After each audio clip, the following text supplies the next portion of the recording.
When we are in high school and preparing for college, a big question a lot of us face is whether we should pursue our undergrad in India and then go for a master's abroad, or should we directly plan for an undergrad abroad? Now, the main problem is that going for an undergrad in India and abroad requires completely different preparation strategies. So it's important that we make this decision as soon as possible.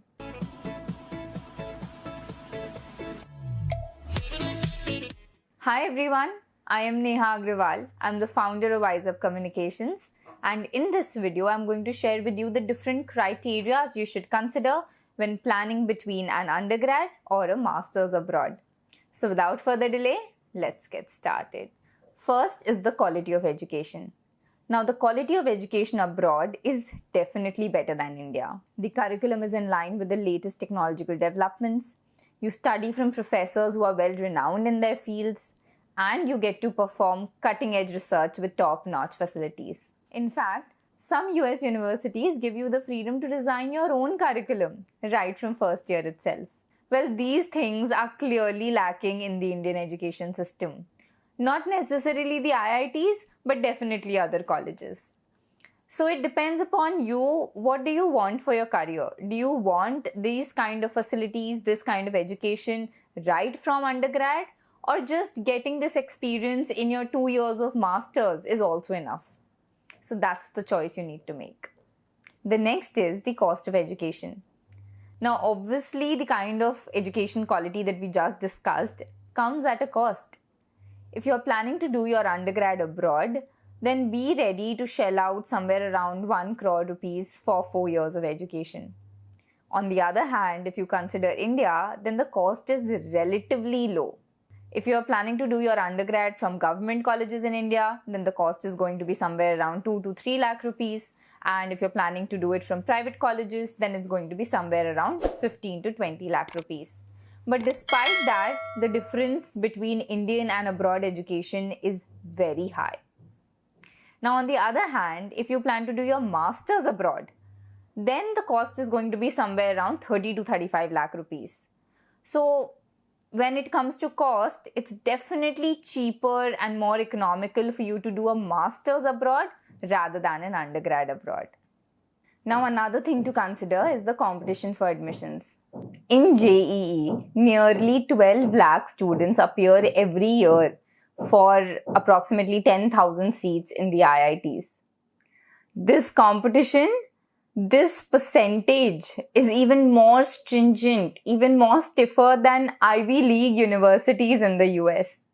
So this is another reason why a lot of Indian students, definitely those who can afford it, choose to escape the Indian education system and go for their higher education in other American universities or in some global destinations.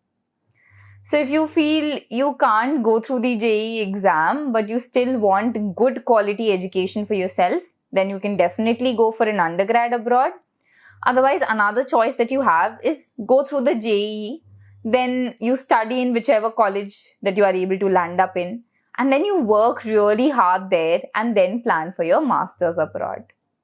Now, coming to the next thing that all of us want to know about, and that is job assurance after you complete your education. In India, as I'm sure you must know, we have placement cells where the college calls the companies to campus and makes sure that you get placed. I think this is one of the biggest advantages that Indian colleges have to offer. Even as a person, if you are lazy and you're not that motivated, the college puts in a lot of effort to get you a job. On the other hand, if you are abroad, you constantly need to be on your toes to first look for internships, part-time jobs, upskill yourself, and then go looking for full-time jobs. And this entire process can be very tiring and requires a lot of dedication. At the end of the day, if you're not able to get a job, the university doesn't care and you will be sent back home. On the other hand, if you go for a master's abroad, by that time you have some form of work experience, you are more mature, and therefore you can handle the stress of looking for a job.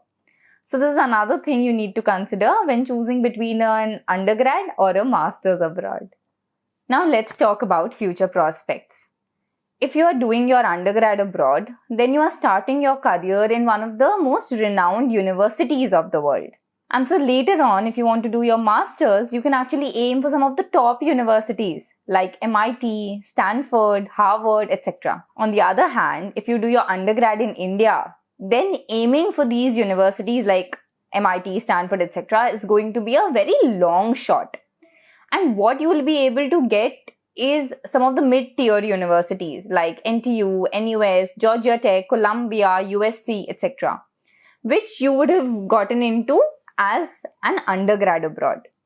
So now the choice is yours, that based on your career aspirations, your finances, you need to make a decision between going for an undergrad or a master's abroad. And finally, let's talk about the kind of life that you have when you are pursuing your undergrad or master's abroad. When you pursue your undergrad abroad, at that time you are only 18 or 19 years of age. And it's the first time that you are stepping out of your home and you're going to stay away from your family. And so if you have to stay in a new country with new people, new culture, and in a place where you don't know anyone, the entire process can be very overwhelming. And on top of that, you can't even come back home as often as you could if you were studying in India. And a lot of the times what happens is that students take very long to adjust. And in the process, they actually get drawn away from their family. Because if you're spending 4 formative years of your life abroad, you are forced to adopt the new culture, the new lifestyle if you want to stay happy. And even before you realize it, when you complete your education, you have already changed so much that you can't fit back to the old culture that you were coming from. So it's very difficult for people to move back to India once they have completed their undergrad abroad. On the other hand, if you do your masters abroad, it doesn't have the same impact. Because number one, it's of much shorter duration. Secondly, your formative years have been spent in India. So that major change, that drastic change can't happen. And thirdly, by the time you go for your masters, you're slightly older, you're more mature, and so you can handle staying away from your family. So that way, a master's abroad is more manageable as compared to an undergrad. So guys, that's all I wanted to share with you today. I hope you found this video useful and it gave you some clarity about what lies ahead of you if you go for an undergrad abroad or if you go for a master's abroad. Thank you so much for watching and I wish you have a fantastic career ahead.